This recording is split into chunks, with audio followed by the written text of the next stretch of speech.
ഇടപ്പള്ളി മരോട്ടിച്ചോട് കൊലപാതക കേസിൽ ഒരാൾ പിടിയിലായി. കൊല്ലത്തെ ഷമീറാണ് ഇപ്പോൾ പോലീസ് പിടിയിലായിരിക്കുന്നത്. ഇന്നലെ പുലർച്ചെയാണ് മരോട്ടിച്ചോട് പാലത്തിന് സമീപം പ്രവീണിനെ കൊല്ലപ്പെട്ട നിലയിൽ കണ്ടെത്തിയത്. കൊച്ചിയിൽ നിന്ന് വിശദാംശങ്ങളുമായി വിഷ്ണു സുരേഷ് കൂടി ചേരുന്നു. വിഷ്ണു, ഈ ഷമീറിൻ്റെ വിശദാംശങ്ങൾ എന്തൊക്കെയാണ്? ഇവിടെ നിന്നാണ് ഇയാളെ കസ്റ്റഡിയിലെടുത്തത്? എന്തൊക്കെ വിവരങ്ങൾ നമുക്ക് ലഭിച്ചിട്ടുണ്ട്?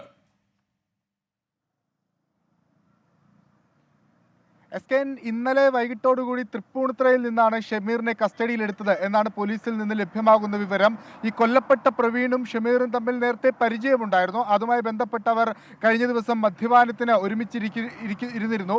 അതിൽ നിന്നുണ്ടായ തർക്കമാണ് ഈ കൊലപാതകത്തിലേക്ക് നയിച്ചത് എന്നാണ് പോലീസിന്റെ പ്രാഥമികമായ നിഗമനം. ഈ പ്രവീണിന്റെ ശരീരത്തിൽ ആകപ്പാടെ കുറെ മുറിവുകളും ചോരപ്പാടുകളും ഒക്കെ കണ്ടെത്തിയിരുന്നു. അപ്പോൾ തന്നെ പോലീസ് ഒരു കൊലപാതകമാണെന്ന് ഉറപ്പിക്കുകയും ചെയ്തു. പിന്നീട് CCTVകളും അതോടൊപ്പം മൊബൈലും ഒക്കെ കേന്ദ്രീകരിച്ച് നടത്തിയ പരിശോധനയിലാണ് ഷമീറാണ് ഈ കേസിലെ പ്രധാനപ്പെട്ട പ്രതി എന്നൊരു നിഗമനത്തിലേക്ക് പോലീസ് എത്തിയത്. പിന്നാലെ ഇയാളെ കേന്ദ്രീകരിച്ച് നടത്തിയ അന്വേഷണത്തിൽ തൃപ്പൂണിത്തുറയിൽ നിന്ന് കസ്റ്റഡിയിലെടുത്തു.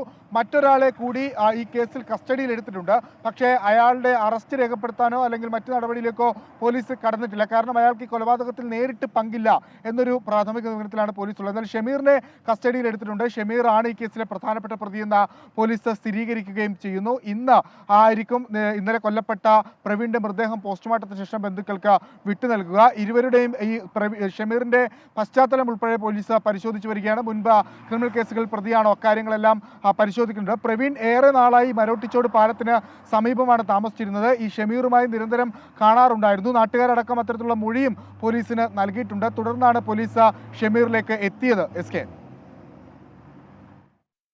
വിഷ്ണു സുരേഷ്, എന്തായാലും ഒരാൾ പോലീസ് പിടിയിലായി എന്നാണ്. ആദ്യം കൊലപാതകമാണെന്ന് സംശയിക്കാത്തൊരു കൊലപാതകത്തിന് പിന്നാലെ പോലീസ് അന്വേഷണത്തിലാണ് ഇപ്പോൾ ഒരു പ്രതി പിടിയിലായിരിക്കുന്നത്.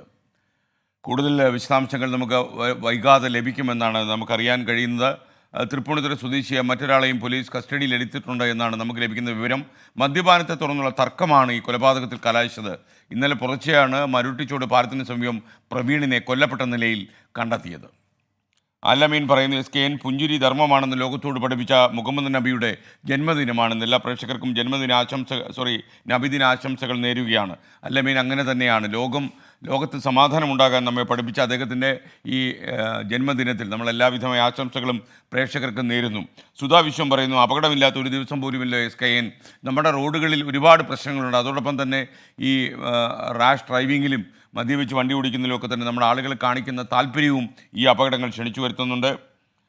അതുപോലെ ഷാജി അച്ചാൻ പറയുന്നു, സ്കൂട്ടർ യാത്രിയെ ഇടിച്ചതിന് ശേഷം അവരെ ഹോസ്പിറ്റലിൽ എത്തിക്കുന്നതിന് പകരം നിർത്തിയ കാർ വീണ്ടും അവരുടെ ശരീരത്തിലൂടെ കയറ്റിയിറക്കിയ ആ ആളിന് അതിവേഗം ശിക്ഷ കൊടുക്കണമെന്നാണ് പറയുന്നത്. നമുക്കൊക്കെ ബുദ്ധിമുട്ടുണ്ട്.